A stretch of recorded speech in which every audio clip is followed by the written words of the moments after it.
Hello, everybody. Scott Golden here with the All Star Wrestling Review Series for the 14th of July, 1979. And we continue with our foray through All Star Wrestling, which is a derivative of what later became Superstars or Challenge or one of the syndicated programs. Before that, we had Championship Wrestling and All Star Wrestling. But this is the 14th of July, hosted by Vince McMahon, Bruno Sammartino. Ted DiBiase fights Jimmy Valiant with Captain Lou Albano. Time limit draw prior to the bout. Albano briefly brings out a Siberian Husky to ringside. Why we did that, we do not know. Bruno Sammartino interviews DiBiase at ringside, where DiBiase talks at great length, or at least medium length, about the idea of being able to, get the all of the North American Championship back. Really basic match, but a good role for DiBiase nonetheless. Valiant is a pretty big deal here, and the other Valiants on the outside of the ring, pretty big deal here. DiBiase being a guy who they're trying to push. Valiant's bailing out on a consistent basis, and they do a lot of stalling, a lot of basic stuff here, and go arounds. Take a couple of minutes just to lock up, stalling, and getting some side headlocks, shoulder tackles, and such by DiBiase. DiBiase working over the arm of his opponent pretty consistently. Valiant gets taken down with some side headlocks and some near falls along the way. Valiant's on the outside along with Albano conversing over what the right move to do is.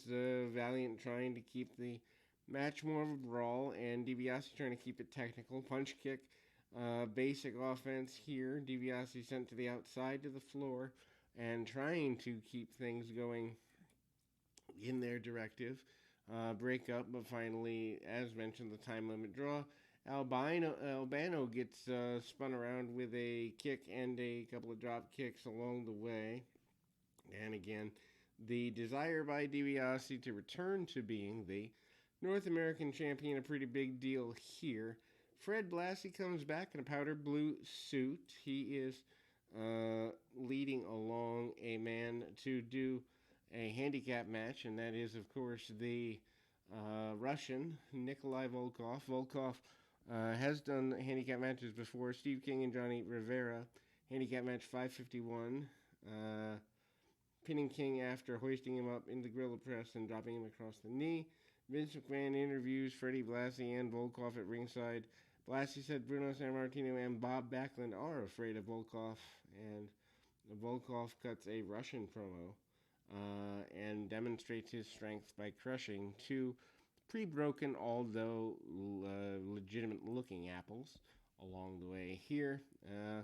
Punch kick, very basic moves by Volkov. Not exactly going to see a lot going on in that direction that's going to surprise anybody, but at the same time, even tossing one of the enhancement talents, I believe Rivera over the top rope, and he certainly, along with King, trying to go after Volkov, and they launch into, as mentioned, the Russian promo. They also launch into, as mentioned, a pretty aggressive run here. Then we go to a tag team match up here next.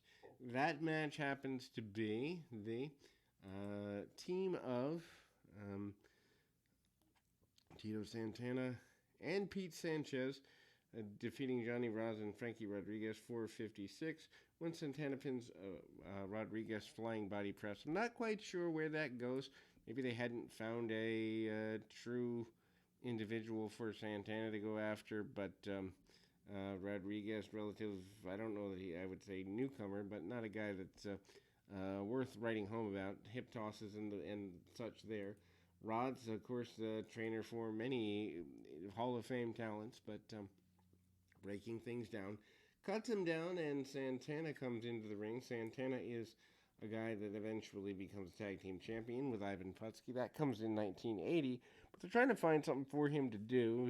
As mentioned, Santana hits a win with the flying body press, and that's pretty aggressive, assertive there. Then we go to the next in the series of matches, this being the North American champion Pat Patterson with the Grand Wizard, defeating SD Jones 631 with a Boston Crab. And Patterson, somewhere along the way, had picked up the North American Championship. Patterson, a lot of punching, going right at the man, choking, and all that. Jones, who has been a perennial guy over about the last 8 to 10 years in the organization, eventually sends Patterson back and chokes him out on the ropes and super basic stuff, nothing too complex. But Jones bounces his man around, Patterson around, even getting a spinning tail hold among other things. Takes him down, monkey flip, modified monkey flip, and eventually the Boston Crab by Patterson. Patterson winning with the Boston Crab, which is a weird move for a guy to win with here. Of course, Rick Martel would win as a heel with it years later, 89, 90. But interesting. Swede Hansen up next, managed by Classy Freddie Blassie. Hansen abusive to children and other horrible things. But I don't know if that's known here.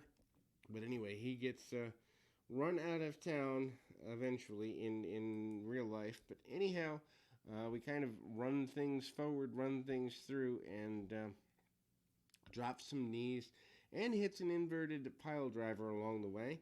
And then we close out on that basis. Hansen getting a victory. We'll be back with more right after this.